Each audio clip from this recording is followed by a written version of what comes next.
de grands crus pour des ventes exceptionnelles. 2021 signe une année record pour les vins de Bourgogne.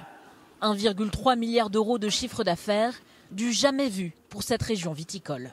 On va déguster un centenaire des charmes de l'année 2020 qui va bientôt être mis en bouteille. En 6 générations de propriétaires négociants, Albéric Bichot ne s'attendait pas à une telle reprise. Les consommateurs, les amateurs avaient envie vraiment de se faire plaisir, aussi bien dans les restaurants réouverts que chez eux. Voilà, on sent que c'est cette image de la Bourgogne qui fait vraiment envie. Sa maison exporte 2 tiers de ses bouteilles à l'étranger. Avec la reprise économique mondiale et la fin de la taxe Trump sur les vins français, les ventes ont bondi.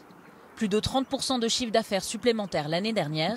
Et une explication. On a eu beaucoup de chance ces dernières années en termes au moins qualitatifs d'avoir des très beaux millésimes. Et puis la Bourgogne offre une gamme très très large de vins, des très grands premiers crus ou des très grands crus jusqu'à ce qu'on appelle l'entrée de gamme. Des chardonnays et des pinots noirs, les cépages emblématiques de la Bourgogne que les clients s'arrachent au point de faire fondre les stocks. Les professionnels sont contraints de tempérer cette dynamique.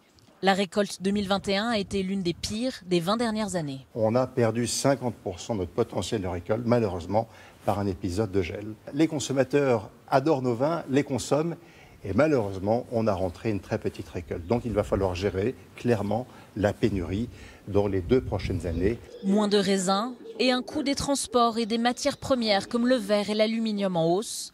Le prix des bouteilles devrait donc augmenter pour les prochaines cuvées. SOS Village, comme tous les lundis, encore un bel exemple de reprise d'activité ou de commerce.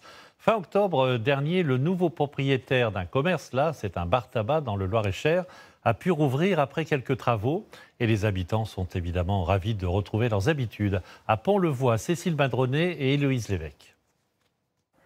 Une matinée à Pont-le-Voix commence souvent par un café. Un rituel qui reste possible grâce à Pascal. Il a entièrement rénové et rouvert ce commerce il y a 5 mois. Une bonne nouvelle pour les habitants.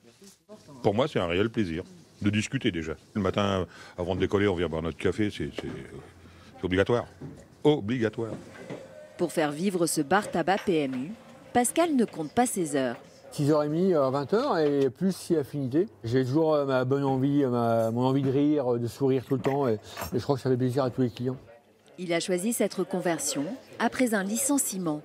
Véronique, son épouse, a vu l'annonce sur le site SOS Village. On a visité en janvier l'année dernière, 2021, et puis tu as signé ton compromis en février. Oui. Voilà, pour une ouverture en octobre. C'est nouveau, c'est très joli. Nous, on aime bien. Restaurant, salon de coiffure, boulangerie, Pont-le-Voix compte plusieurs commerces. La reprise du dernier bar de la commune était attendue. Il était fermé pendant plus de 6 mois. On a senti un peu de baisse et tout ça. Bon, il y avait le Covid, mais on a senti une baisse de clientèle et tout ça. Dans un village, il faut qu'on ait des commerces, sinon c'est un peu mort, quoi. Et puis on ne rencontre personne, sinon. C'est important d'y aller, oui, effectivement. De les faire vivre, oui. Une volonté que partagent François et Daniel. Ils viennent chaque semaine avec l'espoir de trouver le tiercé gagnant. On aimerait bien payer une tournée générale, parce que ça voudrait dire qu'on a gagné un gros lot. On n'est pas avare. L'embauche d'une salariée, de nouveaux travaux, le couple compte bien développer son activité. Véronique fera bientôt des pizzas à emporter. Une nouvelle aventure pour faire vivre le commerce à Pont-le-Voix. Vous connaissez l'adresse, hein, mais je vous la rappelle, sosvillage.fr, 11 500 annonces qui vous attendent. Ils ont l'art d'attirer votre attention et de vous vendre tout ce dont vous n'avez pas besoin. Ce sont les camelots. Camelot, c'est un métier qui requiert un vrai talent de battleur. Céline Blancpain et Sylvain Tizy sont allés à leur rencontre à la foire de Lyon, une des plus grandes foires de France. Elle se tient d'ailleurs jusqu'au 28 mars prochain.